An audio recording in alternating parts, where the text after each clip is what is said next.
Why, hello everybody, welcome back to the channel. My name is Ryan, so happy to be with you today. Big shout out to my Patreon supporters. You guys have been awesome of late especially. But hey, I wanted to dive into a list today. A list of five distilleries that I think you need to keep your eye on in the coming years for very good reasons. Some of these might come as a surprise, some of them might not come as a surprise, but each one of them I think has a really good case for why we should be keeping an eye on them, because there's some good stuff coming down the line. And I'm sipping on a product from one of those distilleries right now. Hey, did you want to be in the video? What are you doing, girl? One thing. Yeah, this is good. So good. That was a juicy one. So anyways, let's kick this list off with the first one is Old Elk. So Old Elk out in Colorado.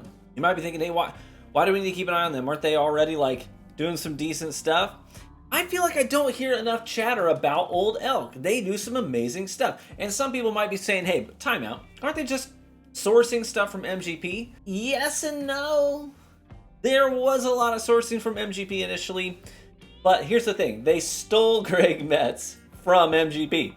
Right? The guy who was doing the distilling at MGP. And then he came over to Old Elk. And then ever since then, he's obviously been doing distillation there. So I think that it is something that we're going to want to keep an eye on, because they've only been around since 2013, which I know you might say, well, 2013, that was a long time ago. Not really, not in the whiskey business. 10 years is not a long time, because whiskey takes a long time to make. I mean, especially if you're putting out 6-year or 8-year, and now Old Elk even has a 10-year product out on the shelves. So they are now entering into what I would consider like that awkward transitionary phase where you're no longer a craft distiller anymore. You're not a little guy anymore, right? Your stuff is coming into maturity, that maturation. And so you're going to start putting out some of your own well-aged product, and you've been in the business long enough that you have an idea of what works, what doesn't work for your brand, and where you want to go with it. And that's kind of where Old Elk is. They are just coming into that transitionary phase, no longer craft, but a well-established distillery with a great reputation and some well-aged products now hitting the shelves, like their 10-year-old bottle, which I'll probably cover that soon, because one of my patrons was kind enough to send me a sample of it. So, first distillery on the list is Old Elk. Now, the second distillery on my list is Traverse City Whiskey Company. Well, like especially this past year in 2023, Traverse City Whiskey Company started to do a lot of collaborations with some online retailers, and so a lot of their like individual barrel picks through these retailers started hitting the market, and people were like, hold on, that's really good stuff. Like, that's some really freaking good bourbon. That's some really good weeded bourbon right there too. So they have a couple of products that really made a solid splash this year, and because of that, I think that's going to strengthen their relationships with these online retailers. It's going to help get their product out of the state of Michigan, because that's a challenge in and of itself because of legislation.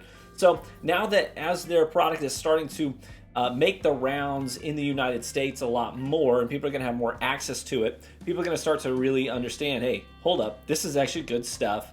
I want more of it. So distillery number 2, Traverse City Whiskey Company up in northern Michigan. Number 3, Bardstown Bourbon Company. Again, I know people are going to be like, well, time out. Why are we just now talking about Bardstown? People have known about Bardstown for a while now. Hey, I'm not saying these are distilleries you need to keep your eye on because they're up and coming. I'm saying they're distilleries you need to keep an eye on because there's going to be some new stuff coming from them, right? Bardstown falls comfortably into that category of distillery. You know, for the longest time, Bardstown was a contract distiller. They were distilling for other people. People would pay them to distill product for their brand. But Bardstown started to say, hey, you know what, let's set aside some of our own stuff for ourselves. And finally this year, we've started to get their Origin series. This is their juice, okay? You know, because obviously the Discovery series that we're used to seeing from them, that's mostly not their juice, right? Wild Turkey and Jim Beam in this one. So we're used to getting great products from them that are sourced from other distilleries, but just this year we're starting to get great products from them, even the single barrels from them, that this one opened up incredibly well. When I first popped it, I was like, that's pretty good. But over time, it was like, okay, no, that's really good. You know what I mean? It opened up great. But yeah, now we're going to start getting some great products from them. That's their own distillate, all in-house, that they stand behind and are proud of. And then they can start doing cool things with their Origin series, with their own juice, like finishing, blending, like we got with obviously the Discovery Series 11, is blending in some of their own product with some of those heritage distilleries as well. So that's why you got to keep an eye on Bardstown. All right, number 4 on the list is actually what I've been sipping on is from them. The 4th distillery I think you need to keep your eyes on in 2024 and moving forward, Starlight. So Starlight's in southern Indiana, and they have been crushing it this year, okay? A lot of their cigar blend, phenomenal. Their Amberana finished rye. This, what I'm sipping on right now, is their Cabernet finished bourbon. But they are not only pumping out their own distillate, but they are also getting creative with how they use it. And they're really exploring finishing techniques as ways of enhancing and adding to the flavor profile of their own distillate, and they're doing it very, very well. And they've now been in the business long enough that they're starting to get some well-aged stuff on the shelves, some more mature flavors out of their own bourbons and ryes. And that's why I think we got to keep an eye on them, because they're now coming into that maturation stage too, coming out of their adolescence and really coming into themselves. And they're going to start putting some stuff out on the shelves that are really going to blow us away. I firmly believe it. So in 2024, as you see some of these Starlight barrels and barrel picks start to hit the market, maybe you ought to snatch one of them up and see what they're all about. Now, the 5th and final distillery I think you got to keep your eye on, and I think this is going to surprise nobody, but I had to put them on the list. We actually covered their double oaked bottle earlier this year, as I got a sample of that from one of our patrons who was very kind, and we reviewed that one. But I'm talking, of course, about 13th Colony down in Georgia. So they have blown people away this year. So 13th Colony they have a strong brand, right? Memorable brand, memorable bottling, and the labeling and everything about it stands out on the shelf. So it is recognizable up front. Beyond that, their juice is really good, and they have done some really, obviously their double oaked, completely blew a lot of people away this year. A lot of tasters, enthusiasts, YouTubers, etc. have put the double oaked very high on their list of best whiskeys of 2023. And on top of that, it was hard to find, so it generated even more hype because it was so good, but it was also very competitively sought after as well. So people were actually we're used to hearing on online forums and in your clubs and in your groups, hey, they're putting Buffalo Trace up on the shelves over at this store, and then everyone rushes over there to get them.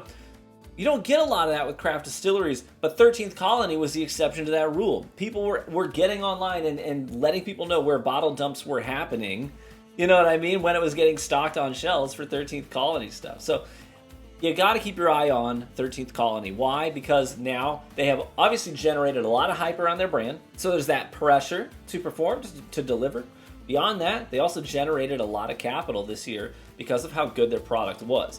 And obviously, whenever you get a huge influx in money, you can do more things and take more chances and put some more product out on the shelves. So hopefully that means that 13th Colony is going to continue to deliver on the hype and the standard that they set for themselves this year. So these are the top 5 distilleries I think you need to keep your eye on moving forward.